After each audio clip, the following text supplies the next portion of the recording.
तो भैया आज हम बात करने वाले हैं कि एसआईपी करने के लिए सेफ और पावरफुल स्टॉक कैसे चुनें।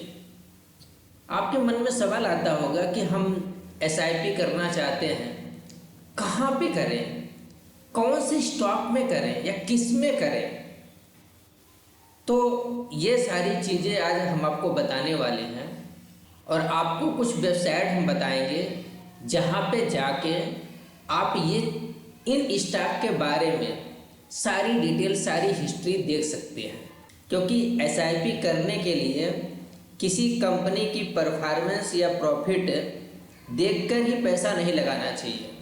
उस कंपनी के बारे में पूरा रिकॉर्ड आपको मालूम होना चाहिए, तभी आप उसमें इन्वेस्ट करेंगे तो अपने पैसों को बढ़ा पाएंगे। अदरवाइज आपका पैसा कहाँ पे लग रहा है, कौन लगा रहा है और किस फंड में लगा रहा है, ये आपको अगर जानकारी नहीं होगी तो आपका प्रॉफिट नहीं बन पाएगा। तो आज इन्हीं सब टॉपिक्स पे हम बात करेंगे। तो चलिए एक एक करके हम एक एक पॉइंट को समझते हैं। वीडियो शुरू करने से पहले अगर आप चैनल पर हमारे नए हैं, चैनल को सब्सक्राइब कर लें, जिससे कि हमारी आने वाली वीडियो की नोटिफिकेशन आपको मिलता रहे। तो चलिए वीडियो शुरू करते हैं। तो दोस्तों, किसी भी फंड को या किसी भी एसआईपी म्यूचुअल फंड को अगर आप शुरू कर रहे हैं तो उससे कुछ पॉइंट्स हैं, वो सारे पॉइंट्स आपको चेक करना चाहिए, उसके बाद ही आपको इन्वेस्ट करना चाहिए। अगर आप कोई भी स्टॉक में पैसा लगा रहे हैं या म्यूचुअल फंड में पैसा लगा रहे हैं तो आपको किसी भी एक स्टॉक में कभी पूरा पैसा नहीं लगाना चाहिए। आपको 5 से 10 स्ट्रॉन्ग स्टॉक चुनने चाहिए और जो कि डिफरेंट सेक्टर से हो।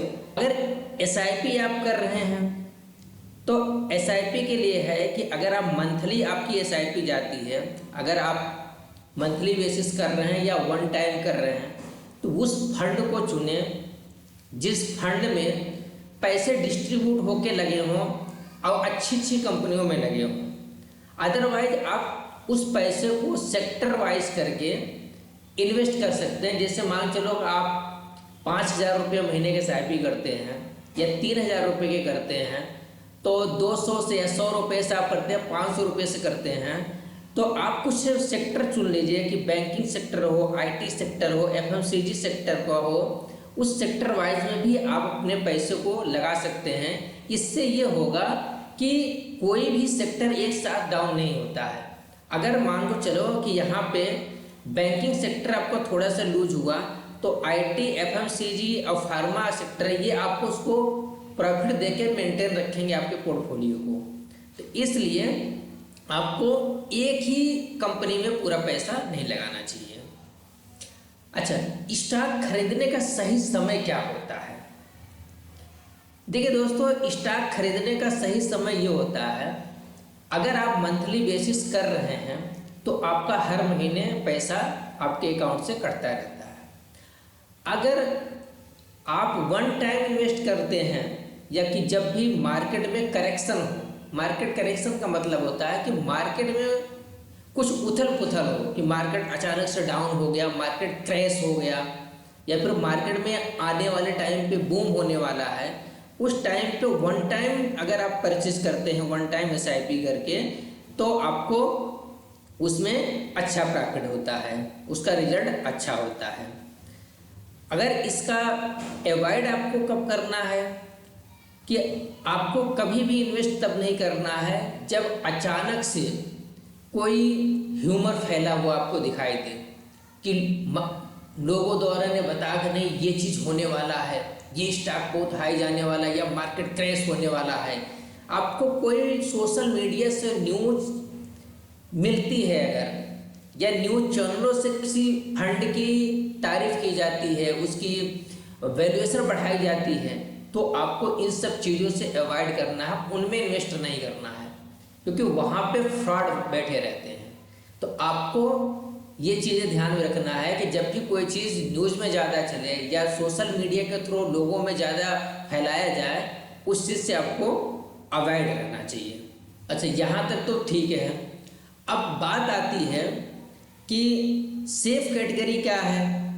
तो सेफ कैटेगरी का मतलब होता है कि आप कभी भी इन्वेस्ट अगर फर्स्ट टाइम कर रहे हैं, चाहे वो स्टॉक में कर रहे हैं या एसआईपी में कर रहे हैं, तो आप हमेशा टॉप की जो कंपनियां हैं, बड़ी बड़ी कंपनियां हैं, उनके म्यूचुअल फंड में आपको इन्वेस्ट करना चाहिए।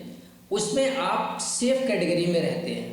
अब जैसे यहाँ पे हमारे पास सेफ कैटेगरी की कुछ लिस्टेड है कि बैंकिंग सेक्टर हो गया, बैंकिंग सेक्टर में आपका एचडीएफसी हो गया, आईसीआईसी हो गया, और अगर आप आईटी में देखते हैं टीसीएस, इन्फोसिस, और फार्मा में सन फार्मा, एफएमसीजी में नेस्ले, पावर एनर्जी में एनटीपीसी। ये जो कंपनियां हैं ये बहुत बड़ी बड़ी कंपनियां हैं। अगर आप इन कंपनियों में इन्वेस्ट करते हैं तो आप चिंता करने की ज़रूरत नहीं है। इनमें क्या है कि आपका पैसा डूबेगा नहीं। अच्छा, ऐसे कैसे कह सकते हो कि पैसा डूबेगा नहीं, बहुत कंपनी बर्बाद हो जाती है? हाँ, 100% श्योरिटी तो नहीं कर सकते, बट मैक्सिमम चांसेस हैं कि इतनी बड़ी कंपनियां अचानक से कभी डूबती नहीं। तो अगर आप इन्वेस्ट कर रहे हैं तो आप एक सेक्टर पकड़िए कि आपका बैंकिंग हो, आईटी हो, पावर का हो, फार्मा हो, 3-4 सेक्टर पकड़िए और थोड़े थोड़े करके सारे फंड सेक्टर में अपने फंड को इन्वेस्ट करिए उससे। और बट अच्छी कंपनी में आपको इन्वेस्ट करना है जिससे कि आपका फंड ग्रोथ की ओर हो, ना कि डाउन की ओर हो। अच्छा, इन कंपनियों के बारे में अगर आपको जानना है कि ये कैसे इनका हम समझें कि इनका परफॉर्मेंस अच्छा है क्या है, तो उसके लिए हम आपको ले चलते हैं एक वेबसाइट पे। तो दोस्तों, यहाँ पे एक वेबसाइट है स्क्रीनर। स्क्रीनर क्या करता है, ये उस कंपनी के स्टॉक की पूरी हिस्ट्री, पूरा बायोडाटा आपके सामने बता देता है कि कैसा है कैसा नहीं है। वहाँ से आप एग्जैक्ट पता कर सकते हैं। तो आपको सिंपल से यहाँ पे टाइप कर देना है स्क्रीनर, तो आपके सामने इस तरीके से कभी पेज खुल जाएगा। फिर यहाँ ऊपर देखिए स्क्रीन्स है, स्क्रीन्स पे आपको क्लिक करना है। आप जैसे स्क्रीन्स पे क्लिक करेंगे तो देखिए राइट साइड में ब्राउज सेक्टर्स की लिस्ट आ रही है कि यहाँ पे सारे सेक्टर की लिस्ट हैं। जैसे एग्रीकल्चर है, एरोस्पेस है, ऑटो कंपोनेंट है, ऑटोमोबाइल है। आपको जिस सेक्टर में इन्वेस्ट करना है उस सेक्टर में यहाँ पे आपको क्लिक करेंगे तो उस सेक्टर से रिलेटेड सारे आपको फंड दिख जाएंगे। चलो, यहाँ पे हम बैंक सेक्टर है, इस पर क्लिक कर लेते हैं। अब जैसे हमने यहाँ पे बैंक सेक्टर पे क्लिक किया, अब देखिए यहाँ पे जितने भी अपने इंडिया की बैंक्स हैं वो सारे बैंक्स की लिस्ट आ गई है। अब इनके सारे हिस्ट्री क्या क्या है इनके पास, तो सब कुछ यहाँ पे आपको दिखा रहा है। पहला देखिए एचडीएफसी है, इसका करंट मार्केट प्राइस यानी सीपीएम देखिए आपको दिख रहा है 767 रुपये का एक करंट प्राइस है। और इसका प्राइस टू अर्निंग रेशियो देखिए वो भी आपको दिख रहा है। मार्केट कैपिटलाइजेशन आपको दिख रहा है कि इनका ओवरऑल मार्केट कैपिटलाइजेशन कितना है। इस समय अगर आप बैंकिंग सेक्टर में देखेंगे तो सबसे ज़्यादा मार्केट कैपिटलाइजेशन आपका एचडीएफसी का है, इसीलिए टॉप पे है ये। डिविडेंड फंड ईयर कितना है इनका, नेट प्रॉफिट लास्ट क्वार्टर में कितना हुआ है उसकी वैल्यू आप देख सकते हैं। क्वार्टरली प्रॉफिट आपको कितना मिला है ये यहाँ पे दिखा रहा है। सेल्स क्वार्टरली लेटेस्ट कितना हो रहा है, सारी चीज़ें आपको यहाँ पे दिख रही हैं।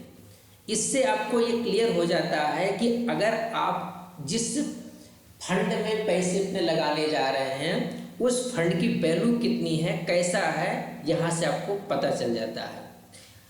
और दूसरा चीज़ है कि यहाँ से आप देखने के बाद से आप गूगल पे भी उसका विकिपीडिया खोल के देख सकते हैं कि वो कब इस्टेब्लिश हुआ था, कितने सालों से चल रहा था, इसमें कितना उसका अर्निंग ग्रोथ है, वहाँ से ये चीज़ें ले सकते हैं। ये सारी जानकारी लेने के बाद ही आपको उस सेक्टर को चूज करना है। आई होप कि आपको मेरी बातें समझ में आ गई कि अगर आप बिगिनर हैं, स्टार्ट करना चाह रहे हैं एसआईपी, तो ये सारे प्रोसेस आपको फॉलो करना है। अगर इस तरीके से फॉलो करके आप अपने पैसों को इन्वेस्ट करते हैं तो को टाइम लगेगा, लेकिन अच्छे टाइम में आपको अच्छा प्रॉफिट जरूर मिलेगा। तो दोस्तों, आपको वीडियो कैसे लगी कमेंट करके ज़रूर बताएं, और आगे आपको कैसा वीडियो चाहिए, किस टॉपिक पे चाहिए, हमें मेंशन करें, मैं उसकी वीडियो ज़रूर बनाऊंगा।